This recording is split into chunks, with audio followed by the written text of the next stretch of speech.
Hello, hello. Hey, welcome guys. I feel like it's No- been a minute. another week of boxing and Bantz. I feel like we haven't done this in ages, but we done it like 2 weeks ago, right? Or was it a week ago? Just a couple of weeks ago, but we'll keep them going. We'll keep them running. So, Exactly. a few things to talk about today. First one being a new weight class introduced by the WBC. That's Mhm. the Bridgerweight class, which slots in between cruiserweight and heavyweight. Um, I'll start just by saying that I've seen a few interviews with a few boxers, ex-boxers, about the weight class to see kind of what people were thinking about it, Mhm.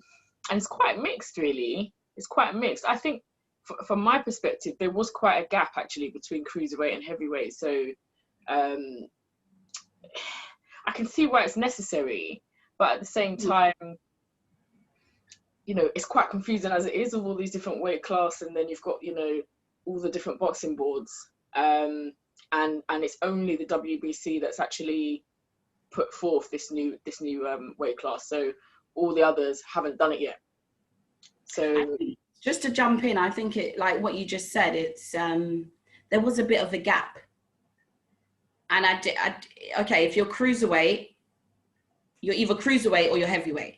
yeah, yeah, And like you said, there was a bit of a gap. It was always like, okay, so where do they fit in? If they don't make cruiserweight, they don't quite make heavyweight. Where is it that they go? mm, So this new division, I think, yeah, it's a nice touch. It's yeah. definitely a nice touch. I think it makes sense. I think Yeah, it makes sense. I'll be interested to see which boxers reclassify themselves, because I know they're speaking about Wilder. I know they're yeah, I speaking. saw that. Um, Hmm. uh, Well, who else is there? There must be a few, which obviously everyone yeah, needs to be reweighed, and but it's going to be all of those heavyweights that are on the lighter side, mhm, and for them it's probably going to be better to slip down, drop down a bit of weight, and yeah. be at the top of the Bridgerweight class, and then they probably, some boxers maybe stand a better chance in that weight class than in the heavyweights. There's so much competition. There is. But you know what I love? I love the story behind it, Yeah, where it came from.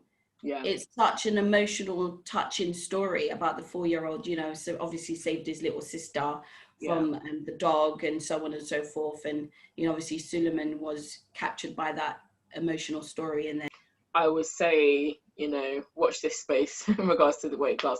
yeah, Um, I be, I would like the other boards to follow, and also, go with the Bridger weight class as well, so that it's not just in one. But I think if you start yeah. getting Six and the Wilders in it, then I think they'll have to follow suit. Do you think they will though? And when do you think they will do it? Because do you think they're going to be a bit slow with it? Or do you think that they're going to feel out and see how obviously the Bridger weight goes? How I many think boxes they actually get in that division? everything right now is slow, right, because of COVID. Mhm. So nothing's going to happen quickly. Yeah. But again, if we get to say like mid next year, and the likes of Usyk is fighting under that, if Wilder does show his face again, and if he's fighting under that banner, they're gonna have to, move with the times, and they're gonna have to, Mhm. they're gonna have to follow suit eventually. I don't think nothing will happen, overnight with it, but No, I don't think so. Who fits in, who slots in, and then I mean, what classification, what division would they put next? God only knows. But I am looking forward to it. Like you said, I heard obviously Wilder was at the top of the chain to go into this division, and Usyk at some point. But we'll see. it's Taylor and Miriam Gutierrez. What did you make of that fight? Brilliant fight. Brilliant fight. Katie Taylor, I don't, okay.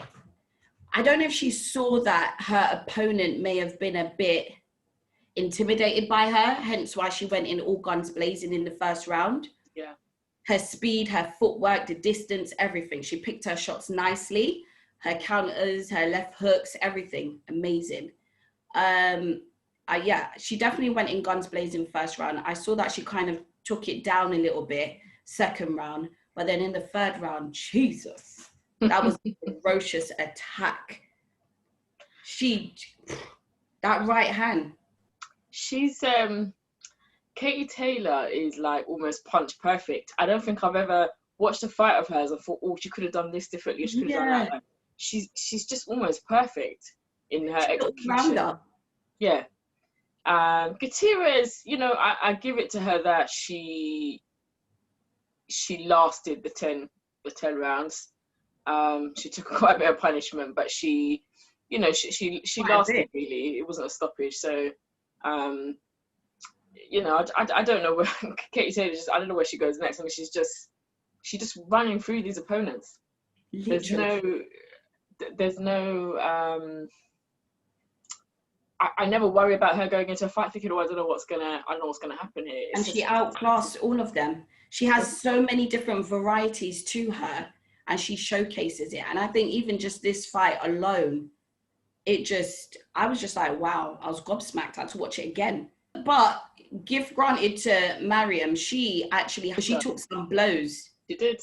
From the first round to Kell Brook and TAYLOR-GUTIERREZ. Woo! Tell me what you thought, because before the fight, I was saying it would go to points and Crawford would win. I was always quite certain that Crawford would win the fight. Mm-hmm. But I didn't expect Kell to go down as quickly as he did. First round, I'd say, is a little bit boring on both sides. They didn't throw much. They were feeding each other out for a little bit too long for my liking. And personally, I think I actually wondered if the stoppage was a bit premature, actually. I don't know what you thought, but he was obviously at a point, he was starting to struggle. We could see that. But they didn't, I don't think the ref gave him enough chance to at least try and get himself out of that situation. There comes a point where he has to say, all right, you know what, enough. But it's almost like,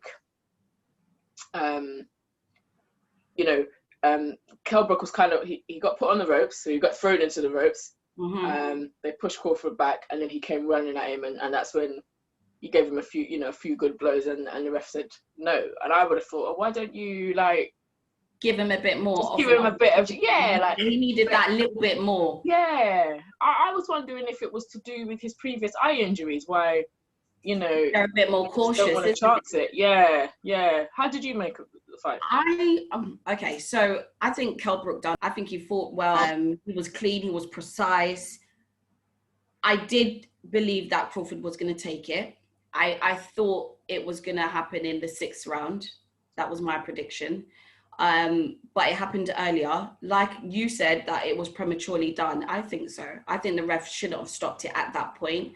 And again, just going back to his eye injury, I think everyone's always on standby, watching, very cautious, because he's had this eye socket problem with G, and so on and so forth, real spent and whatnot. So everyone is always on worrying whether he's going to get this eye injury again.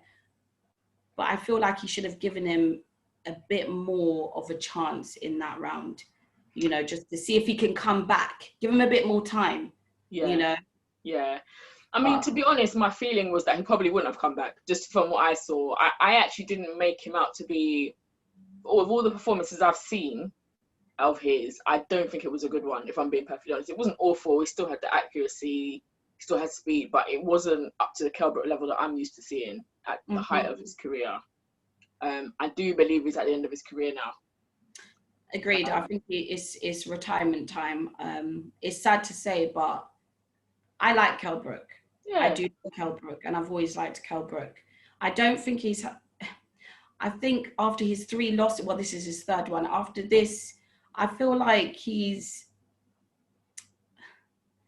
don't know if he goes into the ring confident. Yeah. I don't know.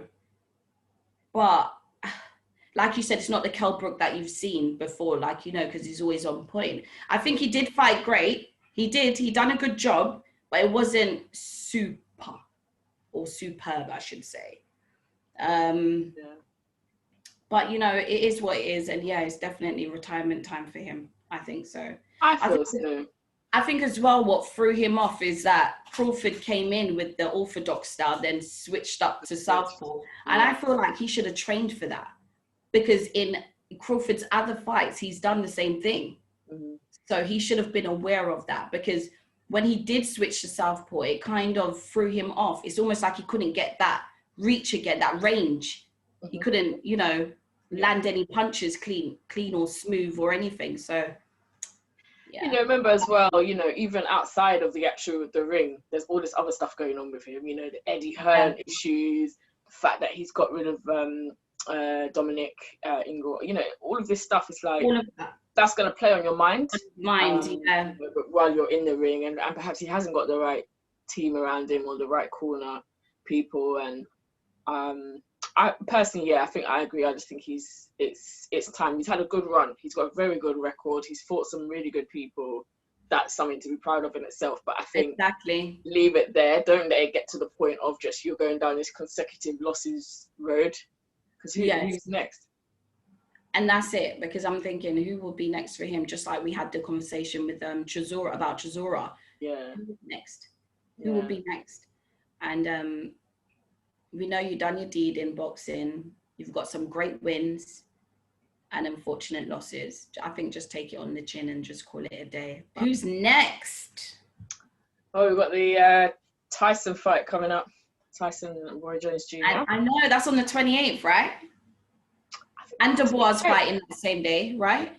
Is that next weekend? What are we on? 17th today, so... Oh, wait, hold on. We're just missing a whole section. Saturday is Conor Ben. Yes, Ben and Formella, yeah. Whoa. That's going to be a good fight. That's going to be an interesting one. I'm quite a big Conor Ben fan, actually. So yeah, I'm interested to see how this one's going to go. I think Formella is going to give him some challenge, actually. So I think I actually went to see Conor Ben in the O2. I can't remember who was fighting though, but I went to see him. I'm a fan. It's very early days for him, but you know, I like the speed that I see in him. Yeah. And you know, for his weight class, I think he's like the one to watch at the moment. He is the one to watch, and Marku called him out, didn't he? The Albanian king, they call him. Yeah, I saw it. Won the other night, and literally I was like, oh my god, damn. I remember everyone was in the comments like, he's gonna get Ben's gonna get knocked out, let him try him. I was like, oh my god, it's gonna be lit. And Formella, his last fight was with Sean Porter. Yeah. I think that was Formella's biggest test, because I looked at all his opponents that he's fought, and I would say definitely Sean Porter was his biggest test, and he lost that. But he's a good fighter as well. He's a good boxer. Yeah. I don't know too much about him and his background stories, you know, but my prediction, Ben takes it. Now I'm struggling with it going all the way, or I got 6th round. Would you say this is Conor's biggest challenge? Sort of, because he fought a guy called Cedric Peno, but that was a couple of years ago. That was 2017, and literally he got battered, but he came back, he redeemed himself. But everyone was saying that, you know, they didn't agree with the result, the outcome that he had won. Yeah. But I felt as though Conor Ben dug deep in that fight. So when you see a fighter dig really, really deep, they have a lot more to them, a lot more. So just, you know, obviously going back to Formella, I definitely think he will take him. I believe he will do it. What do you think? I feel as though Ben should win, but I'm not clear on how it will go. I've seen Conor Ben knock a lot of his opponents out quite early, so I'm not sure whether he'll be able to do that with Formella. So yeah, I'm going to refrain from giving you a prediction. You know, I just feel like sometimes it's my judgment. I'm like, oh, for fuck's sake. But like Crawford, I thought 6th round, and it ended on the 4th.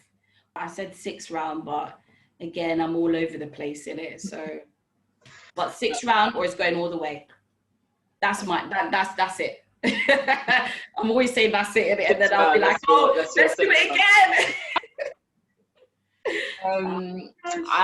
Tyson Fury no longer fighting this year, which is I'm really quite upset really, because we've lost the Dillian Whyte Povetkin fight. We've now lost, Tyson Fury.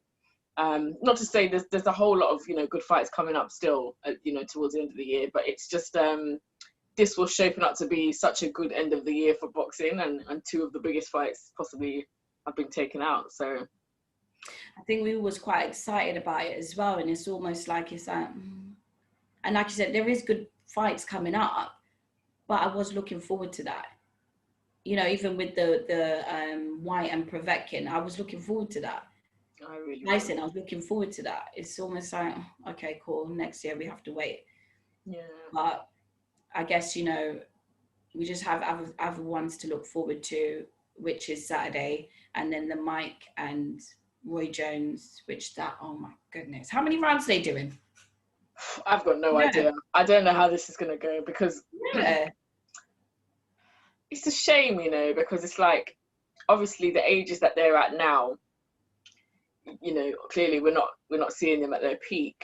But it's still going to be interesting. I think they've both been training really, really hard. So I still think, in comparison to the average guy their age, they're going to be 10 times as fit. But, it's, I'm not sure how that one's going to go, to be honest. Even like I've been preying on their Instagram, and I'm like, they are so in shape for their age as well. But they're going to have to train extra hard. Do you know what I mean? Because of their age, and because they have not been regularly training, because they're not fighting, anymore. So they both look in good shape. I'm really excited for that fight. Yeah, they both look good.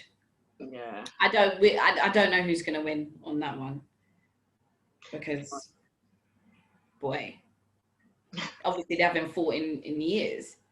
So what happened? It's just who's been training the hardest, I guess, with that one. That's it. Then on that same night is Dubois and Joyce, isn't it? Yeah. I think for me now, for what's left of this year, I think that's probably the one that I'm looking forward to the most. Yeah. It's more exciting, isn't it? What's your prediction for that one?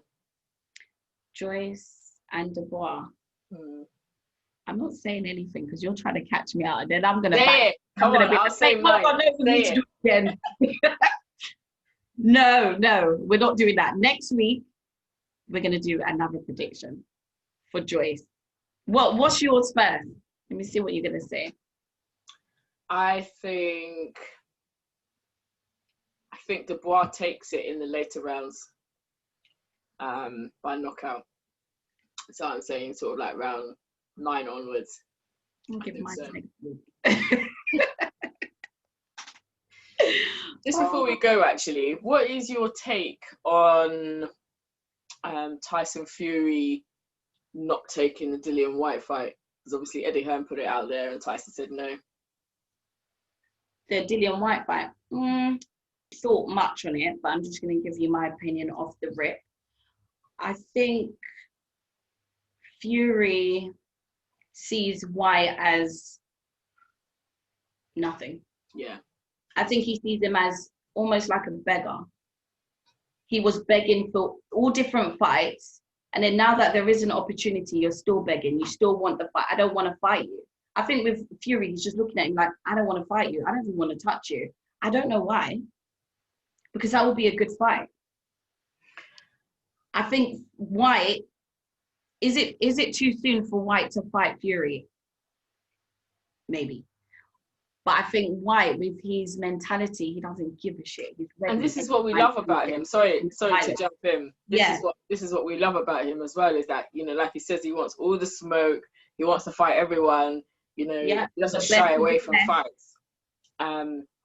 So from my perspective, that is a fighter.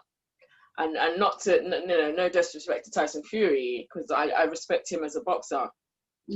But are you a strategical boxer, or are you a fighter? If you're a fighter, you should be willing to fight anyone. So somebody calls you out. Dillian's not a nobody. It maybe in Fury's eyes, he's like, well, I don't need to fight you. But he's not a nobody. Why not take it? If you feel like you could easily steamroll through him, which I don't think will be so easy for him, then take the fight and show everybody that you're the guy, as I've heard Tyson Fury say many a time.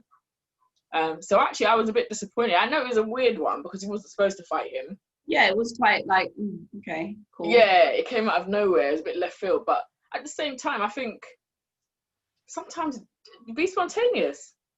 You know, he didn't have a great opponent. Not to be real, I mean, you know, the fight he was having in December with Caballero. What does the public more want to see? Him and Caballero, or more him and Dillian White? Obviously, it's going to be White. So even from a money perspective, it should be better. You know, the thing is, like you said, is he a strategic fighter or is he a fighter? I think he's both. I would give Fury that. I do think he's both. But in this particular moment, I would have thought he would have said, yeah, let's do it.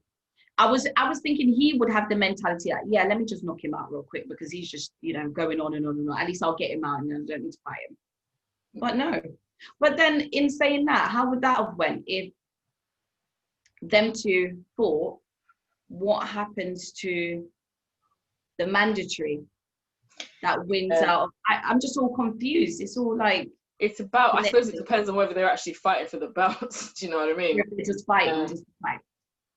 They can do that. It doesn't always have to be for, you know, for a belt, but you know, really, Dillian's been, you know, he's been wanting his title shot, so I don't think there would be any point doing it like that. He's been asking what he wants to fight all the big guys. Yeah, he wants to fight everyone. But I would have more been looking forward to that fight, you know, than any other. So it's unfortunate. I hope 2021 brings what all the boxing fans want and need. I hope that we can get crowds back as well. You know, I've missed being able to go and watch a fight live, so I'm really looking forward to doing that. I would love to just like go watch a fight and enjoy it there, not always on a TV screen. So it's a bit annoying. But, you know, like I said, 2021, I hope it brings peace and clarity. So is that a wrap? I think that's a wrap. That brings us to the end of the episode. So everybody stay safe and don't forget to like, comment, share and subscribe. I'm KD. And I'm Sham. And together we're Boxing and Bantz.